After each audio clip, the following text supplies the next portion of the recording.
Hello friends, Rachchu kitchen YouTube ಚಾನಲ್ಗೆ ಸ್ವಾಗತ.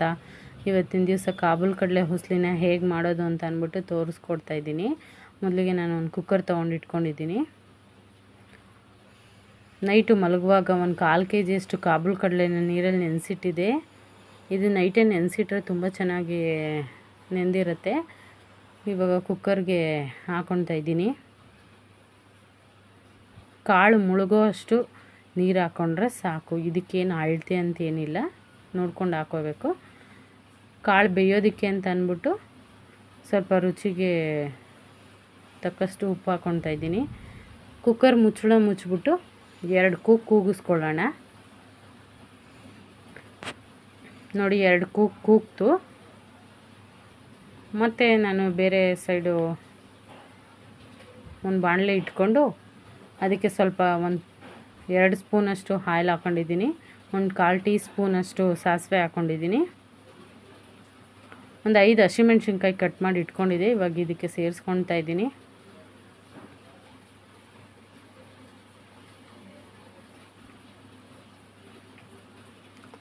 ಒಂದು ದಪ್ಪ ಗಾತ್ರದ ಈರುಳ್ಳಿನ ಸಣ್ಣ ಸಣ್ಣದಾಗಿ ಹೆಚ್ಚಿಟ್ಕೊಂಡಿದ್ದೆ ನಾನು.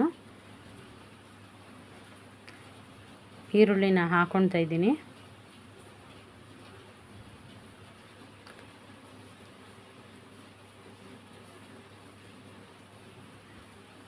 ದಪ್ಪ ಇತ್ತು ಈರುಳ್ಳಿ, ನೋಡ್ಕೊಂಡು ಹಾಕ್ಕೊಳ್ಳಿ. ನಿಮ್ಗೆ ಈರುಳ್ಳಿ ಇಷ್ಟ ಇಲ್ಲ ಅಂತಂದರೆ ಎಷ್ಟು ಬೇಕೋ ಹಾಕ್ಕೊಳ್ಳಿ.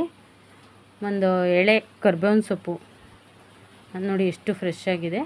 ಇದಕ್ಕೆ ಹಾಕ್ಕೊಳ್ತಾ ಇದ್ದೀನಿ ಒಗ್ಗರಣೆಗೆ. ತುಂಬ ಚೆನ್ನಾಗಿರುತ್ತೆ ಕರ್ಬೇವಿನ ಸೊಪ್ಪು, ಫ್ಲೇವರೇ ತುಂಬ ಚೆಂದ.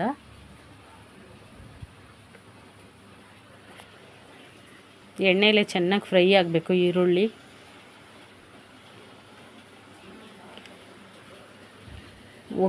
ಕಾಳು ಬೇಯೋದಕ್ಕೆ ಅಂತ ಅಂದ್ಬಿಟ್ಟು ಸ್ವಲ್ಪ ಸಾಲ್ಟ್ ಹಾಕಿದ್ದೆ.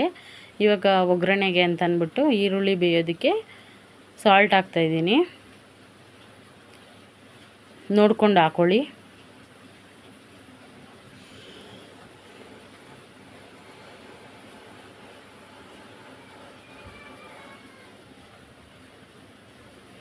ಈರುಳ್ಳಿ ಕಲರ್ ಚೇಂಜ್ ಆಗೋವರೆಗೂ ನಾನು ಎಣ್ಣೆಯಲ್ಲಿ ಫ್ರೈ ಮಾಡ್ತಾಯಿದ್ದೀನಿ. ಗೊತ್ತಾಗತ್ತೆ ಈರುಳ್ಳಿ ಫ್ರೈ ಆಗ್ತಾ ಇರೋದು.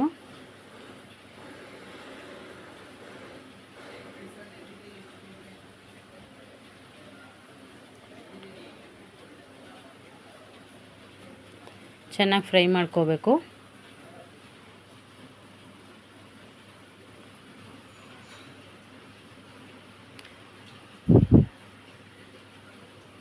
ನಾನು ಕಾಳು ಕುಕ್ಕರಲ್ಲಿ ಕೂಗಿಸಿದ್ನಲ್ಲ, ಆ ಕಾಳನ್ನು ನೀರು ಸೋರಿಸ್ಬಿಟ್ಟು ಇವಾಗ ಕಾಳನ್ನ ಇದಕ್ಕೆ ಸೇರಿಸ್ಕೊಳ್ತಾ ಇದ್ದೀನಿ ಒಗ್ಗರಣೆಗೆ. ಸ್ವಲ್ಪ ಕಾಳು ಎಣ್ಣೆಲಿ ಫ್ರೈ ಆಗಲಿ. ಬೆಂದಿರುತ್ತೆ, ಆದರೂ ಎಣ್ಣೆಲಿ ಚೆನ್ನಾಗಿ ಫ್ರೈ ಮಾಡಬೇಕು.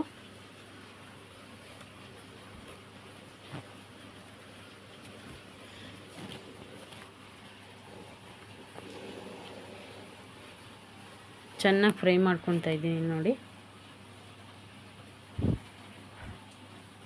ಗಣೇಶನಿಗೆ ತುಂಬ ಇಷ್ಟ.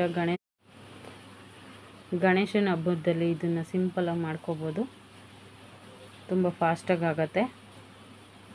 ಇವಾಗ ಒಂದು ಅರ್ಧ ಹೋಳಷ್ಟು ತೆಂಗಿನಕಾಯಿ ತುರಿನ ತುರಿದಿಟ್ಕೊಂಡಿದ್ದೆ. ಇವಾಗ ಅದನ್ನು ಇದರಲ್ಲಿ ಸೇರಿಸ್ಕೊಳ್ತಾ ಇದ್ದೀನಿ. ಚೆನ್ನಾಗಿ ಕಾಯಿ ಮತ್ತು ಕಾಳು ಎಲ್ಲ ಫ್ರೈ ಮಾಡಬೇಕು.